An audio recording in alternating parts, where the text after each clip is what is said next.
বন্ধুরা, আপনি যদি একজন এইপিএস সঞ্চালক হয়ে থাকেন, অর্থাৎ আপনি যদি আধার কার্ডের মাধ্যমে কাস্টমারের টাকা তোলার কাজ করে থাকেন, তাহলে আজকে ভিডিওটি আপনার জন্য ভীষণই একটা গুরুত্বপূর্ণ আপডেট হতে চলেছে। কারণ অনেক ক্ষেত্রে দেখা যাচ্ছে আপনারা যখন কোনো কাস্টমারের টাকা তুলতে যাচ্ছেন, টাকা উঠছে না এবং তার কারণটাও আপনারা বুঝতে পারছেন না। বন্ধুরা, এখানে উঠে আসছে এইপিএসের ওপর নতুন একটা আপডেট। হ্যাঁ বন্ধুরা, আপনারও যদি এইপিএসের মাধ্যমে টাকা তুলতে গিয়ে কোনো রকমের প্রবলেম হয়ে থাকে, তাহলে হতে পারে আজকের যে আপডেটটা আপনাদেরকে আমি দেব, সেই আপডেটের জন্যই আপনার এইপিএসের ট্রানজ্যাকশন হচ্ছে না।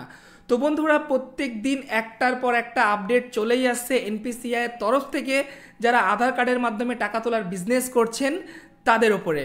তো বন্ধুরা, এখানে যে লেটেস্ট আপডেট এসেছে সেটা আপনাদের সাথে আমি ডেসক্রাইব করছি।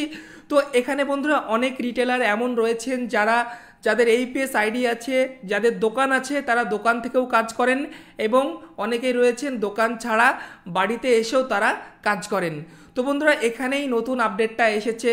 তো বন্ধুরা, এনপিসিআই থেকে এখানে বলে দেওয়া হয়েছে যে আপনি আপনার আইডি যখন নিয়েছিলেন, আইডি নেওয়ার পর যখন কেওয়াইসি করেছিলেন, সেই কেওয়াইসি লোকেশন থেকে আপনি টোটাল 35 কিলোমিটারের মধ্যে আপনার এইপিএস আইডিতে ট্রানজ্যাকশন করতে পারবেন। আর 35 কিলোমিটারের বাইরে যদি চলে যান, তাহলে কিন্তু আপনার আইডি তো লগ ইন হবে, কিন্তু কোনো রকমের ট্রানজ্যাকশন হবে না, অটোমেটিকলি ট্রানজ্যাকশন ক্যান্সেল হয়ে যাবে। তো বন্ধুরা, আপনাদের সামনে আমি একটা নোটিশ তুলে ধরছি। এই নোটিশটা আপনারা দেখতে পাচ্ছেন, এটা হচ্ছে ব্যাঙ্কিট পোর্টাল থেকে অলরেডি নোটিশটা জানিয়ে দেওয়া হয়েছে, সমস্ত রিটেলারকে বলে দেওয়া হয়েছে। এবার বন্ধুরা, আপনি ব্যাঙ্কিট ছাড়াও আদার্স যে কোনো এইপিএস পোর্টাল ব্যবহার করেন না কেন, প্রত্যেকটা এইপিএস কোম্পানির উচিত আপনাদেরকে আসল বিষয়টা জানানো। কারণ অনেক ক্ষেত্রে দেখা যাচ্ছে রিটেলাররা, সাপোজ আপনি একটা আইডি নিলেন, আমি ভালো করে আপনাকে বুঝিয়ে বলছি। আপনি একটা এইপিএসের আইডি নিলেন, নেওয়ার পর এইপিএসের আইডিতে লগ ইন করার পর একটা কেওয়াইসি করতে হয়। তো সেই কেওয়াইসিটা আপনি আপনার বাড়ি থেকে করলেন, ঠিক আছে। এবার যখন আপনার কেওয়াইসিটা আপনার বাড়ি থেকে হয়ে যাবে, এবার সেই আইডিতে আপনি যদি কাজ করতে চান, তাহলে আপনার সেই আইডিতে কাজ করার যে একটা রেঞ্জ, সেই রেঞ্জটা বন্ধুরা এখানে 35 কিলোমিটার, মানে আপনার বাড়ি থেকে চারি সাইড 35 কিলোমিটারের মধ্যেই আপনি এইপিএসের ট্রানজ্যাকশন করতে পারবেন।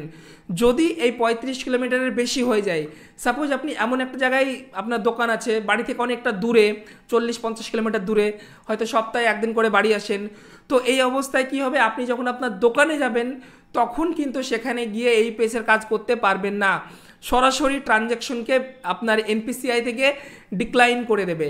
তো দেখতেই পাচ্ছেন বন্ধুরা, এখানে নোটিশে যেটা বলছে যে ensure that any AEPS transaction is conducted within a 35 km radius of your KYC'd geolocation. If the transaction is performed outside this range, it will be declined. তো এখানে পরিষ্কার বলে দিয়েছে, আপনি যেখান থেকে জিও লোকেশন আপনার করা রয়েছে, সেই লোকেশন থেকে আপনি 35 কিলোমিটারের মধ্যেই এইপিএসের ট্রানজ্যাকশন করতে পারবেন। যদি আপনার এই ট্রানজ্যাকশনটা এই রেঞ্জের বাইরে চলে যায়, তাহলে ট্রানজ্যাকশন অটোমেটিকলি ডিক্লাইন, মানে ক্যান্সেল করে দেবে এনপিসিআই। এবং এই আপডেটটা বন্ধুরা শুরু হবে, নিচে দিয়েছে দেখতে পাচ্ছেন, এখানে বলে দিয়েছে যে কেওয়াইসির জিও লোকেশনটা কি। তো এখানে বলছে this is the location where you complete your first eKYC for AePS service activation. মানে হচ্ছে এখানে যেটা বলছে যে কেওয়াইসির জিও লোকেশন হচ্ছে সেটাই যেখান থেকে আপনি প্রথম এইপিএস আইডি নেওয়ার সময় যে কেওয়াইসি করেছিলেন, সেটাকেই বলা হচ্ছে মানে জিও লোকেশন। তো আপনি যেখানে জিও লোকেশন করেছেন, সেই লোকেশন থেকে 35 কিলোমিটারের মধ্যেই আপনি ট্রানজ্যাকশন করতে পারবেন, 35 কিলোমিটারের বাইরে গেলে ট্রানজ্যাকশন করতে পারবেন না। এবং এটা শুরু হবে আগামী 15 তারিখ থেকে, 15 মানে ফেব্রুয়ারি, আজকে হচ্ছে 12 তারিখ, আর 3 দিন পর থেকেই এই নিয়মটা কার্যকারী হয়ে যাবে। তো বন্ধুরা, যারা এইপিএসের কাজ করছেন, আধার কার্ডের মাধ্যমে টাকা তোলার কাজ করছেন, যদি এরকম আপনার হয়ে থাকে যে আপনি এক জায়গা থেকে জিও লোকেশন করেছেন, মানে এক জায়গা থেকে কেওয়াইসি করেছেন, বাট আপনাকে বাধ্য হয়ে কাজ করতে হচ্ছে 35 কিলোমিটারের বাইরে গিয়ে, তাহলে আপনাকে আমি রিকোয়েস্ট করব, আপনি অবশ্যই সেই কোম্পানির সাথে কন্ট্যাক্ট করে আপনার জিও লোকেশনটা চেঞ্জ করে নিন। আর না হলে কিন্তু আপনি আর এইপিএসে কাজ করতে পারবেন না, আপনার এইপিএসের প্রত্যেকটা ট্রানজ্যাকশনই ডিক্লাইন হয়ে যাবে। তো এই ছিল আজকের ছোট্ট একটা ভিডিও বন্ধুরা, আশা করি ভিডিওটি আপনার ভালো লাগলো।